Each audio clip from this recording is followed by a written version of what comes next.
اگر ابھی تک آپ لوگوں نے میرے چینل خوفناک کہانیاں آفیشیل کو سبسکرائب نہیں کیا تو میرے چینل خوفناک کہانیاں آفیشیل کو سبسکرائب کریں اور بیل آئیکن پر پریس کریں۔ شروع کرتے ہیں اللہ کے بابرکت نام سے جو بڑا مہربان اور نہایت رحم والا ہے۔ تمام تعریفیں میرے اللہ رب العزت کے لیے ہیں۔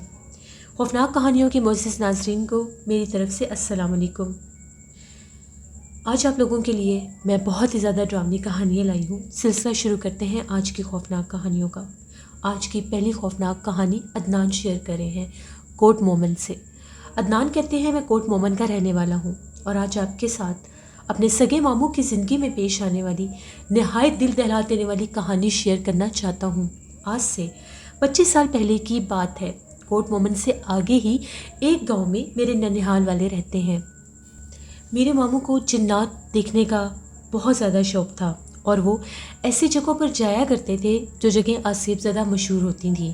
ماموں کے ان کے ایک دوست نے بتایا کہ ان کے گاؤں سے تھوڑا ہی دور 1-2 گاؤں چھوڑ کر ایک گاؤں ہے۔ وہاں پر کسی دور میں ایک سید صاحب نے پرانوے ریلوے اسٹیشن کے پاس بنے پرانے کنویں پر ایک چڑیل کو قید کیا تھا۔ بس ماموں کے ذہن پر تو دھن سوار ہو گئی کہ میں اس جگہ کو جا کر ضرور دیکھوں گا۔ ہو سکتا ہے وہ چڑیل وہیں پر قید ہو تو میں دیکھنا چاہوں گا کہ چڑیل دیکھنے میں کیسی ہوتی ہے۔ اس وقت میرے ماموں کی عمر 21 سال تھی۔ نانا جی نے ان کو بہت روکا، بہت سمجھایا کہ تم ان کاموں سے باز رہو، ان کاموں میں مت آیا کرو، لیکن وہ جب بھی گھر بیٹھتے مذاق مذاق میں ہر بار یہی بات کہتے، اب میں اس گاؤں میں جاؤں گا جہاں پر وہ چڑیل قید تھی۔ نانا جی بھی اس واقعے کے بارے میں جانتے تھے اور وہ ایک سچی بات تھی کہ کسی دور میں ایک گاؤں میں ایک چڑیل نے بہت زیادہ خون ریزی مچا رکھی تھی۔ وہاں کے لوگوں کو مار کر کھاتی تھی، جانوروں کو نقصان دیتی تھی۔ تو ایک بہت بڑے سید نے اس گاؤں کے قبرستان سے اس چڑیل کو پکڑ کر پرانے ریلوے اسٹیشن والے کنویں پر بند کر دیا تھا۔ اس کے بعد زمانے بیت کے دور میں ایک سید صاحب نے اس چڑیل کو پکڑ کر اس پرانے ریلوے اسٹیشن والے کنویں پر قید کر دیا تھا۔ پھر زمانے بیت گئے، اس پرانے ریلوے اسٹیشن کی طرف کبھی بھی کوئی نہیں جاتا تھا کیونکہ لوگ اس کے نام سے بھی ڈرتے تھے۔ لوگ یہ کہتے تھے کہ وہاں سے رات کے وقت چیخیں گونجتی ہیں کسی عورت کے رونے کی، وہ چیخوں پکار کرتی ہے کہ کوئی آئے اور اس کو وہاں سے قید سے آزاد کروا دے۔ نانا جی بھی اکثر ایسی باتیں بتایا کرتے تھے۔ پھر ماموں کا اس چیز پر پختہ یقین ہو گیا کہ یہ کوئی مذاق نہیں ہے، یہ سچی بات ہے۔ ماموں نے اپنے اس دوست کو یہ کہا کہ تم میرے ساتھ چلو، مجھے صرف اس گاؤں تک پہنچا دو، اس سے آگے میں خود چلا جاؤں گا۔ ان کے دوست نے ان کو منع بھی کیا کہ اس کام میں مت الجھو، وہ پرانا کنواں بہت زیادہ آصف زدہ ہے جس پر اس چڑیل کو قید کیا گیا ہے۔ کہا یہ جاتا ہے کہ سید صاحب کے بہت سے جنات اس جگہ کی حفاظت کرتے ہیں اور وہ کسی بھی انسان کو اس جانب جانے نہیں دیتے، تو تمہیں بھی وہ جنات نقصان پہنچا دیں گے، تم اس طرف جانے کے بارے میں سوچو بھی مت۔ لیکن ماموں کے سر پر دھن سوار تھی، وہ بار بار یہی کہتے تھے کہ میں نے اس جگہ پر جانا ہی جانا ہے۔ اب ان کا وہ جو دوست تھا اس نے ماموں کو جب وہاں پر چھوڑا تو اس نے آ کر گھر اطلاع بھی دے دی کہ اس نے مجھے بہت زیادہ مجبور کیا تھا، میں اس کو وہاں پر چھوڑ آیا ہوں، اب آگے اس کے ساتھ میں اس کا ذمہ دار نہیں ہوں۔ نانا جی وغیرہ بہت زیادہ پریشان ہو گئے۔ بڑے ماموں جو تھے ان کو بھی اس بات کا پتہ چل گیا۔ اب سب ان کا انتظار کرنے لگے۔ وہ جانتے تھے کہ وہ اپنی ضد کے پکے ہیں، اگر انہوں نے ضد ٹھانی ہے تو وہ جائیں گے ہی۔ نانا جی کو غصہ چڑھ گیا اور نانا جی نے یہ کہا کہ کوئی بھی اس کے پیچھے نہیں جائے گا، اس کے ساتھ جو بھی ہوتا ہے ہونے دو، کیونکہ اس کو بہت روکا ہے اور یہ باز نہیں آیا۔ نانی اماں بہت روئیں، بہت زیادہ منتیں کرنے لگیں کہ اس کے پیچھے جائیں، کہیں وہ جنات چڑیلیں اس کو جان سے نہ مار دیں، کیونکہ جو بھی اس طرف جانے کی کوشش کرتا تھا جنات اس کو نقصان پہنچاتے تھے، کیونکہ وہ اس چڑیل کی وہاں پر ایسے حفاظت کرتے تھے کہ کوئی بھی انسان اس کو دوبارہ وہاں سے نکال نہ سکے۔ اس بندے نے تو نانا جی کو اس گاؤں میں چھوڑ دیا۔ ماموں ہمیں یہ ساری باتیں بتاتے ہیں۔ اب تو ماموں ماشاءاللہ کافی ایجڈ ہو چکے ہیں، تو ماموں بتاتے ہیں کہ جب میں اس گاؤں میں پہنچا، وہ گاؤں بہت ہی زیادہ ویران اور سنسان تھا۔ اس گاؤں کو دیکھ کر ایسا محسوس ہو رہا تھا کہ جس طرح سے یہاں پر تو کوئی انسان آباد ہی نہیں ہے۔ ابھی مغرب ہونے والی تھی، مغرب سے کچھ دیر پہلے میں وہاں پر پہنچ گیا۔ میں چلتے چلتے چلتے راستے میں مجھے ایک بوڑھا لگ کر ہارا ملا، تو میں نے اس سے پوچھا کہ مجھے پرانے ریلوے اسٹیشن کی جانب جانا ہے۔ وہ میری بات سن کر ڈر گیا اور یہ کہنے لگا کہ اس طرف مت جانا، اس طرف جانا منع ہے، وہ راستہ بند ہے۔ پھر بھی ماموں نے یہ کہا کہ میں ایک بہت بڑا عامل ہوں اور مجھے انہی سید نے بھیجا ہے، میں نے صرف وہاں پر کچھ پڑھائی کرنے کے لیے جانا ہے۔ تو وہ جو لکڑہارا تھا وہ یہ سمجھا کہ شاید یہ کوئی عامل ہی ہوگا، انہوں نے راستہ بتا دیا۔ سردیوں کا موسم تھا، ماموں نے چادر لپیٹی ہوئی تھی اور ماموں اس سے وہ راستہ پوچھ کر وہ اس ویرانے کے راستے پر چل پڑے جس جانب کسی دور میں وہ ریلوے اسٹیشن آباد ہوتا تھا۔ لیکن وہ ریلوے اسٹیشن بند ہوئے بھی زمانے بیت گئے تھے، کیونکہ اس گاؤں میں اس وقت ٹرین آنا بند ہو گئی تھی۔ وہاں پر بہت زیادہ حادثات ہوتے تھے۔ آفتیں چڑیلیں، وہ چڑیل خاص طور پر انسانی روپ میں مسافروں کو پکڑ کر رات کے وقت جانی نقصان دے دیتی تھی، اور بہت سے مسافر اسی ریلوے اسٹیشن کے ویرانوں میں مردہ پائے جاتے تھے۔ تو جیسے ہی ماموں بتاتے ہیں وہ راستہ شروع ہوا، دور دور تک کسی انسان کا نام و نشان نہیں تھا۔ دور فضا میں کتوں کے بھونکنے کی آوازیں گونج رہی تھیں۔ تو جیسے میں اس راستے پر چلتا ہوا جا رہا، ابھی وہ ریلوے اسٹیشن کی پٹری مجھے نظر آنے لگ گئی۔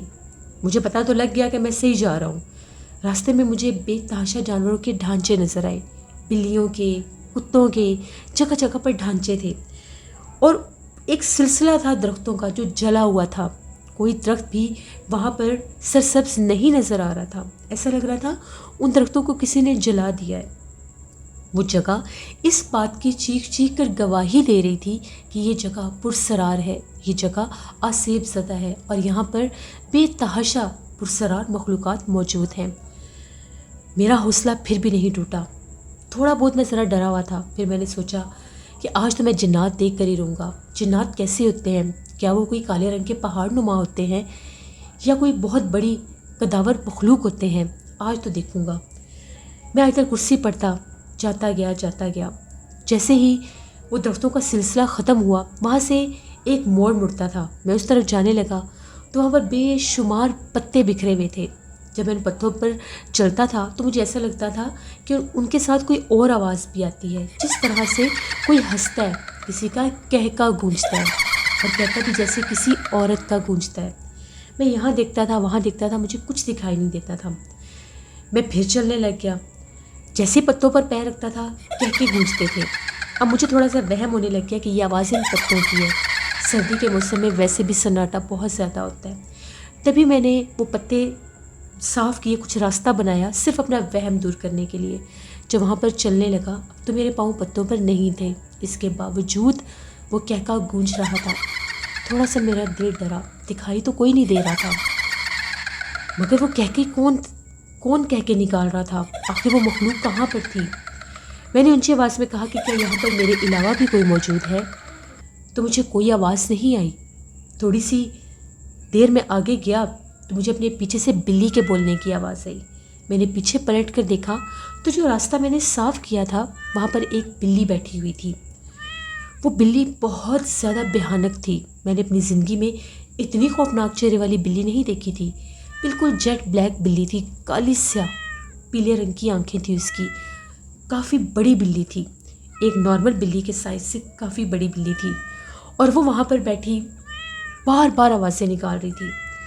جیسے میں اس بلی کی طرف میں متوجہ ہوا کہ شاید یہی وہ مخلوق ہو، بلی کے روپ میں میرے سامنے آئی ہے۔ میں اس کی طرف دیکھنے لگا تو وہ جو بلی تھی پہلے میری طرف دیکھ کر بولی، اور پھر وہ ایک مخصوص درخت کی طرف دیکھ کر اس نے بولنا شروع کر دیا، جیسے اسے درخت کے اوپر کوئی دکھائی دے رہا تھا۔ میں نے بھی اس درخت کے اوپر دیکھا، کچھ بھی نہیں تھا۔ میں بہت ڈر گیا، میں تیز قدموں سے آگے بڑھنے لگا۔ پیچھے پلٹ کر دیکھا تو کہیں بلی کا نام و نشان بھی نہیں تھا۔ کافی لمبی وہ سڑک تھی، کچا راستہ تھا، اتنی پرسرار جگہ تھی کہ جیسے ابھی میرے سامنے کوئی آ جائے گا۔ جیسے ہی میں اس راستے پر آگے گیا تو مجھے وہ ریلوے اسٹیشن نظر آ گیا، کنویں کا ابھی بھی پتہ نہیں تھا۔ جیسے ہی میں ریلوے اسٹیشن کی طرف جانے لگا ایک دم سے مجھے ایسا محسوس ہوا کہ جس طرح سے میرے پیچھے بھی بہت سے لوگ ہیں جسے ان پتوں کے اوپر چلتے ہوئے آ رہے ہیں۔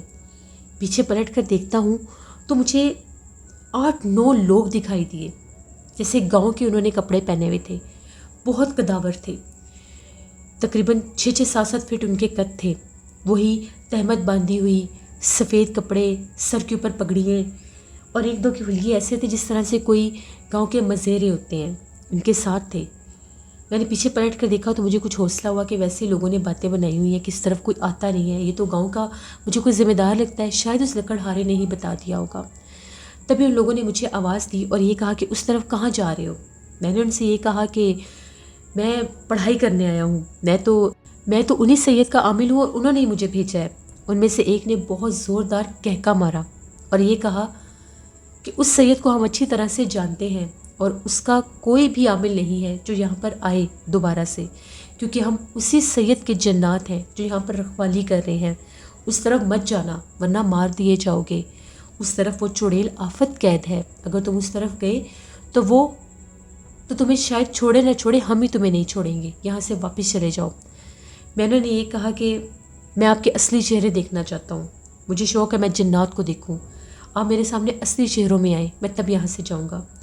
ان جنات نے واضح انسان کی شکل میں مجھے کہا یہاں سے چلے جاؤ۔ یہ کہہ کر وہ ان پتوں کی طرف واپس اسی راستے پر جانے لگے۔ میں کھڑا ہوا ان کو دیکھ رہا تھا، تبھی میرے دیکھتے دیکھتے وہ سب میری آنکھوں سے اوجھل ہو گئے۔ مغرب کی اذان شروع ہو چکی تھی، اندھیرا بھی ہو چکا تھا۔ جب میں وہاں سے نکلا تھا تو میں سارا بندوبست کر کے آیا تھا۔ میرے پاس سگریٹ بھی تھی، ماچس بھی تھی، ٹارچ بھی تھی۔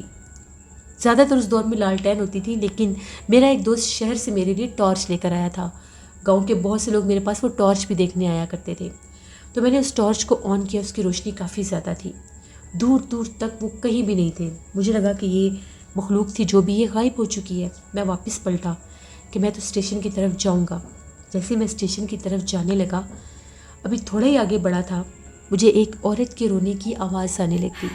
ایسے تھا کہ جس طرح سے کوئی بوڑھی عورت ہے اور وہ بیٹھی رو رہی ہے، اور بیٹھی بھی کسی درخت کے ساتھ ہے۔ اب مجھے سمجھ آ گئی کہ یہ جو مشہور تھا کہ جنات روتے ہیں، چڑیلیاں روتی ہیں، انسان کو اپنی طرف بلاتے ہیں، میں نے اسے بلایا نہیں، میں تھوڑا ہی دور ٹارچ سے اس کو دیکھتا ہی جا رہا تھا۔ ابھی اس کو میں دیکھ ہی رہا تھا، جو منظر میں نے دیکھا وہیں پر میرا سارا شوق پورا ہو گیا۔ وہ بیٹھی ہوئی عورت جو بوڑھی کی آوازیں نکال رہی تھی، اس کا چہرہ بہت زیادہ بھیانک تھا۔ اس کے اتنی لمبی ٹانگیں تھیں اور اتنے لمبے ہاتھ تھے کہ جیسے اس اسٹیشن تک اس کی ٹانگیں جا رہی ہیں، اسٹیشن کی اس سڑک تک ٹانگیں جا رہی تھیں، جہاں تک وہ ٹارچ جا رہی تھی اس کی ٹانگیں تھیں۔ زبان اتنی لمبی تھی کہ منہ سے باہر نکالتی تھی تو ایسے لگتا تھا جیسے کوئی بہت دراز کپڑا ہے اور ہوا میں اڑ رہا ہے۔ دیکھتے دیکھتے جیسے اس نے میری طرف دیکھا، اس کا خوفناک چہرہ دیکھ کر مجھے ایسا لگا کہ ابھی میرا دل پھٹ جائے گا۔ بس میں نے وہیں سے اللہ اکبر کہہ کر پیچھے بھاگنا شروع کر دیا۔ اس نے کہہ کے مار کر ہنسنا شروع کر دیا۔ میں انہی پتوں پر بھاگ رہا تھا اور میرے ساتھ بے تحاشا مخلوقات بھی بھاگ رہے تھے۔ مجھے نہیں پتا کب میں اس سڑک سے نکلا، کب میں اس راستے پر پہنچا جہاں سے میں اس راستے پر آیا تھا۔ اسٹیشن پر تو میں جا ہی نہیں سکا، میں وہیں گرا اور بے ہوش ہو گیا۔ مجھے نہیں پتا کہ مجھے کون گاؤں کے اس چوراہے تک چھوڑ کر گیا۔ میری آنکھ کھلی تو میرے پاس میرے ابو بھی تھے، میرے بھائی بھی تھے، لیکن تھا میں اسی گاؤں میں۔ ان کو جب میں نے دیکھا، بس میں نے اتنا پوچھا کہ میں کہاں پر ہوں اور آپ سب کون ہیں؟ تو میرے ابو نے کہا کہ ہم تمہیں لینے کے لیے آئے ہیں۔ میں پھر بے ہوش ہو گیا۔ بقول میرے والدین کے، میرے بہن بھائیوں کے، میں 7 دن بے ہوش رہا۔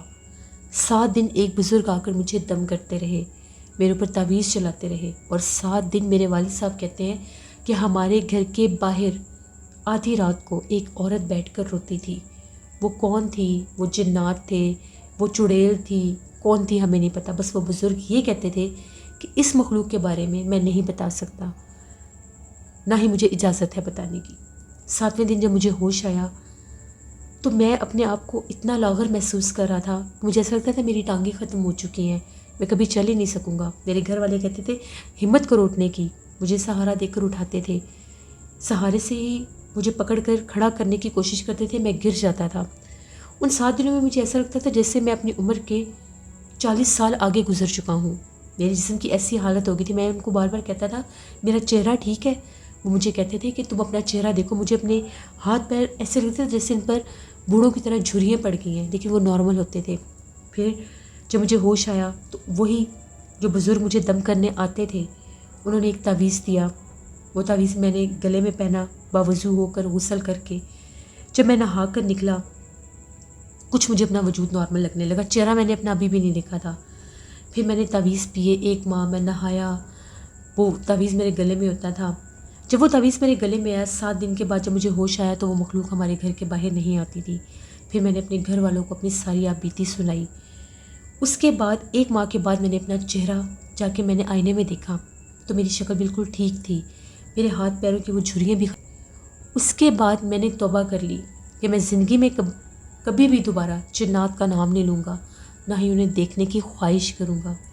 میرے ساتھ اتنا بھیانک حادثہ ہوا تھا، اگر وہ آدمی، وہ دوست میرا میرے گھر والوں کو نہ بتاتا، اگر میں وہاں پر جانے سے پہلے اپنی حفاظت کے لیے اپنے پاس سورۃ یاسین نہ رکھتا، تو شاید وہ جنات تو مجھے جان سے ہی مار دیتے، کیونکہ وہ جنات وہاں پر مقیم تھے، حفاظت پر تھے، پہرے پر تھے۔ ان سید صاحب نے ہی ان کو وہاں چھوڑا تھا۔ پتہ نہیں میں اس چڑیل تک جاتا تو میں شاید کسی کو آج تک ملتا بھی نہ۔ اس حادثے نے میری زندگی پر بہت گہرا اثر ڈالا۔ میں بہت عرصہ بیمار رہا، خوف زدہ رہتا تھا، بلی کو دیکھ کر ڈر جاتا تھا، اتنا بہادر ہوتا تھا کہ جنات کو دیکھنے کی خواہش کرتا تھا، لیکن اس حادثے کے بعد بلی سے بھی ڈرنے لگ گیا۔ زندگی کے چند سال اسی خوف میں گزرے، اکیلا سوتا نہیں تھا، کمرے کی لائٹ آف نہیں کرتا تھا کہ کہیں وہ عورت میرے سامنے نہ آ جائے۔ بلی کو دیکھ کر اس لیے خوف زدہ ہو جاتا تھا کہ کہیں یہ بھی کوئی جنات نہ ہوں۔ کسی بہت زیادہ کالی رنگت والے شخص کو دیکھتا تھا تو ڈر جاتا تھا، کیونکہ اس عورت کا بھی رنگ بہت زیادہ کالا تھا۔